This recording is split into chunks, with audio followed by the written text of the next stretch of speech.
रहे हैं। क्या लगता है आस्था को और राजनीति को एक साथ इस तरह से करना सही है? कोई सरोकार नहीं है। धर्म अलग चीज़ है, धर्म में आस्था रखना अलग चीज़ है। और हिंदुस्तान एक प्रजातांत्रिक प्रणाली है। यहाँ बागेश्वर धाम के बाबा भी आएंगे, यहाँ खुदा की इबादत करने वाले लोग भी आएंगे। यहाँ अभी देखिए, जहाँ त्रेतपाली में हम लोग कार्यक्रम करने आप लोग जा रहे हैं, इसी के ठीक सामने रुस्तमगंज गांव है। वहाँ 2000 से भी पुराना विश्व में बौद्ध धर्म को पहुँचाया। तो हम लोगों तो हिंदुस्तान की तो यही एक खासियत है कि हजारों वर्ष से यहाँ जितने भी प्रजाति के लोग आए, धर्म की लोग आए, जिस चीज़ को मानने वाले लोग आए, यहाँ की इतनी बड़ी सभ्यता और संस्कृति थी कि इसमें विलीन हो गए, इसी में लीन हो गए। और इतने लीन हो गए कि हर धर्म और हर संप्रदाय के लोगों के लिए भारतवर्ष में जगह है और उनका सम्मान। नमस्कार, आप देख रहे हैं बिहार झारखंड लाइव टुडे और मैं हूं केशव सिंह। पटना के नौबतपुर के त्रेतपाली में भव्य श्री धीरेन्द्र शास्त्री जी का कार्यक्रम होने वाला है। मतलब बागेश्वर धाम के सरकार की एंट्री बिहार में होने वाली है।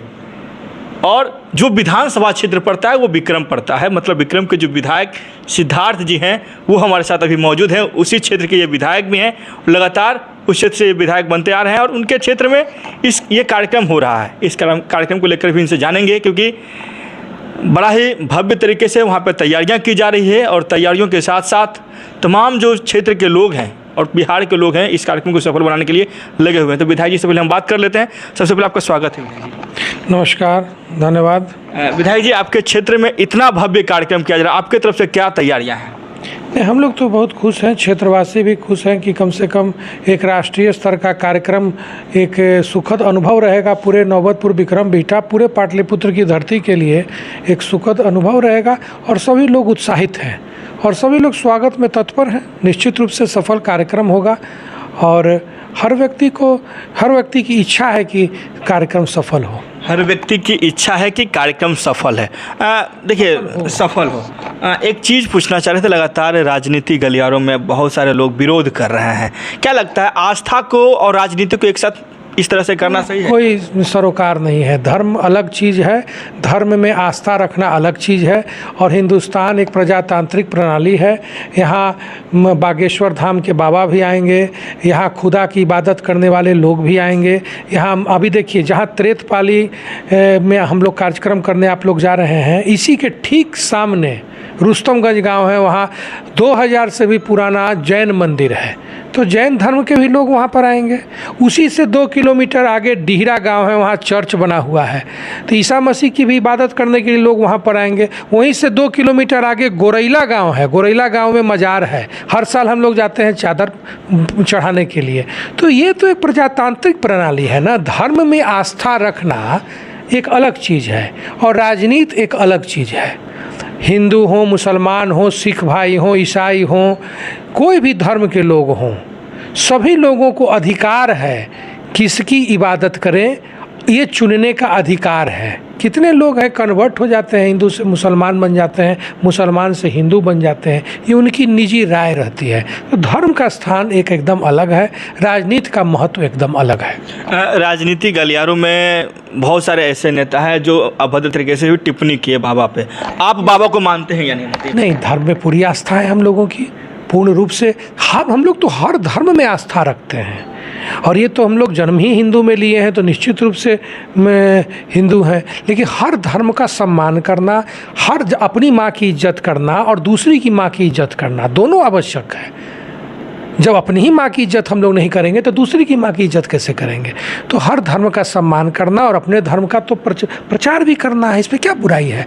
ये तो प्रजातांत्रिक प्रणाली है, डेमोक्रेटिक कंट्री है। यहाँ किसी तरह के पूजा पाठ, किसी तरह के यज्ञ करने के लिए, नमाज पढ़ने के लिए, ईसा मसीह की इबादत करने के लिए गोवा जाता है घूमने आदमी, तो सबसे पहले गोवा में चर्च घूमने जाता है हर व्यक्ति।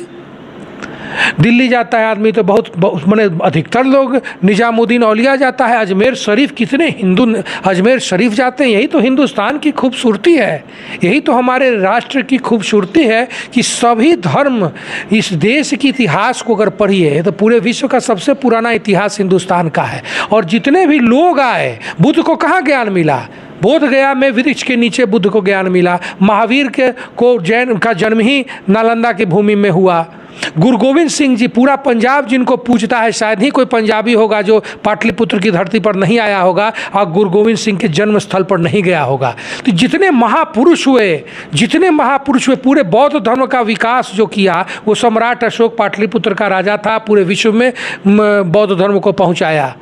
तो हम लोगों को हिंदुस्तान की तो यही एक खासियत है कि हजारों वर्ष से यहाँ जितने भी प्रजाति के लोग आए, धर्म की लोग आए, जिस चीज़ को मानने वाले लोग आए, यहाँ की इतनी बड़ी सभ्यता और संस्कृति थी कि इसमें विलीन हो गए, इसी में लीन हो गए, और इतने लीन हो गए कि हर धर्म और हर संप्रदाय के लोगों के लिए भारतवर्ष में जगह है और उनका सम्मान है। हाँ, भारत एक लोकतांत्रिक व्यवस्था और प्रजातांत्रिक देश है जिसमें सभी धर्म के लोग रहते हैं, उनका सम्मान से रहते हैं। मेरा मानना है कि जितना अन्य देश में भी लोग स्वतंत्र होकर अपने विचारों को व्यक्त नहीं कर सकते हैं, उससे ज़्यादा स्वतंत्रता के साथ हिंदुस्तान में चाहे हिंदू हो, मुसलमान हो, सिख हो, ईसाई हो, सभी लोगों को समान रूप से यहाँ बोलने की, अपने धर्म का प्रचार करने की, इबादत करने की यहाँ पर इजाज़त है।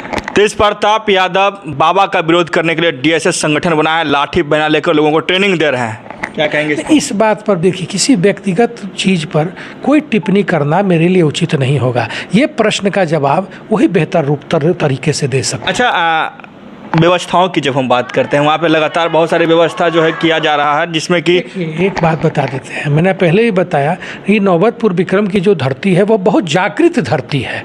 शायद ही इतनी जागृत धरती पूरे बिहार में कहीं होगी। पाटलिपुत्र की धरती है और यहाँ सभी धर्मों के लिए समान रूप से सभी लोग, सभी संप्रदाय के लोग, हिंदू हों, मुसलमान हों, दलित हों, पिछड़े हों, अगड़े हों, सभी लोग समान रूप से बाबा का स्वागत करेंगे और इनके स्वागत में किसी तरह की कोई कमी नहीं होगी, किसी तरह की कुव्यवस्था नहीं होगी और बहुत शांतिपूर्ण तरीके से, बहुत बेहतरीन तरीके से, बहुत सफल तरीके से इस कार्यक्रम का आयोजन संभव होगा। आपके तरफ से क्या स्वागत की तैयारियाँ हैं? हम लोग तो कहें ना, जब पूरा क्षेत्र ही स्वागत में लगा हुआ है तो फिर हम भी तो क्षेत्र का एक अंग है, तो हम लोग सब लोग स्वागत में लगे हुए हैं और जो भी लोग आएंगे हमारे क्षेत्र में, जिस धर्म के लोग आएंगे, जिस जगह से लोग आएंगे, उनका सम्मान करना, उनकी रक्षा करना, उनकी सहयोग करना हम लोगों का कर्तव्य है। और हम लोग एक जागृत क्षेत्र हैं, कहें ना कि जागृत लोग जहाँ के होते हैं वहाँ किसी तरह का कोई तनाव संभव ही नहीं है। बिहार और देश के अलग अलग कोने से लोग आएंगे। हमें लगता है कि इस तरह का कार्यक्रम भारत के इतिहास में बहुत कम होता है कि जिसमें सभी राज्यों के लोग शामिल होते हैं। हम लोग के लिए उपलब्धि न है भाई, हमारे क्षेत्र में इतने पूरे देश प्रदेश से लोग आएंगे तो निश्चित रूप से हमारे क्षेत्र का भी नाम का विकास होगा। तो हम लोग के लिए तो एक सुखद अनुभव होगा और एक बहुत अच्छा लगेगा। क्या संदेश देना चाहेंगे अपने क्षेत्रवासियों को और बिहार? खूब आनंद लेने का संदेश देना चाहेंगे। आनंद देने आ रहे हैं बाबा, आनंद उठाएं और क्या संदेश देंगे? आनंद में लीन हो जाइए, आनंद में लीन हो जाइए। कांग्रेस विधायक सिद्धार्थ जी थे और इन्होंने साफ साफ कहा इस देश में सभी धर्म के लोग हैं और सभी धर्मों के मानने वाले लोग हैं और सभी को आज़ादी है। इस चीज़ की जब हम बात करते हैं तो लगातार विधायक जी ने बड़ा ही खुलकर कहा और कहा कि हम भी बाबा के स्वागत में खड़े रहेंगे क्योंकि हम भी उस क्षेत्र के अंग हैं और वहाँ के विधायक भी ये हैं।